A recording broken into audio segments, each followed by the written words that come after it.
Honduran President Xiomara Castro spent 6 full days in China. Over the past few days, President Castro enjoyed the bustling nightlife of Pudong, visited the BRICS New Development Bank, laid the wreath at the monument to the People's Heroes in Beijing, visited the Tiananmen rostrum, and held a meeting with Chinese President Xi Jinping. Some may ask why the President of Honduras received such a warm welcome in China. Well, the core reason is President Castro's political stance on Taiwan, after she led the country to officially recognize the One China principle. This intention was already raised as early as last year when she was running for office. Her husband, Manuel Zelaya, the former president of Honduras, who was forcibly removed in the 2009 coup, backed Xiomara's 3 presidential bids until she was officially elected in 2022. Well, this is a Honduran newspaper published at the end of March. The photo of the Chinese and Honduran foreign ministers prominently featured on the front page.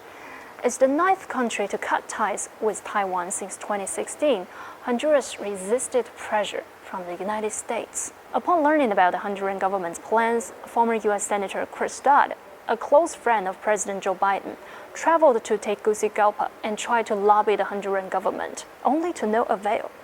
During the talks between the 2 heads of state on Monday, President Xi said he highly appreciated President Castro's historic decision and her family's firm political will. So what does Honduras expect from the new relationship? Well, the answer lies in their joint statement, which focuses on economic development. During my stay in Honduras, I've learned that the country has high poverty rates and one of the highest crime rates in the world. It also has a 70-year negative net migration rate, while local people desire better security, better education, and more job opportunities. Honduras says it's willing to join the Belt and Road Initiative in anticipation of China's efforts to develop its infrastructure. Beijing welcomes imports of Honduran coffee, white-leg shrimp, and bananas.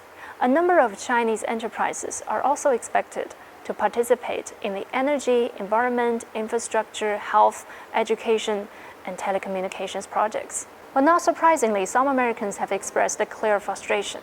Ray Walser, a retired U.S. Foreign Service officer, had this to say about Honduras' decision. Here he said, and I quote, "Let the United States handle Honduran migration and trade while Honduras basks in the fraternal embrace of China." It said, well, where's your logic? And yet for more than a century, Central America has suffered the hands of U.S. intervention, with Honduras providing cheap land, food, and labor in exchange for what? For filling U.S. pockets? As a prime example, San Pedro Sula's banana plantations are still controlled by U.S. companies, part of a much longer legacy of imperialism in the region. In a shift away from such barriers, the small sovereign state has asserted its own diplomatic claims and independent political stance in the international arena, and I think the world should celebrate it.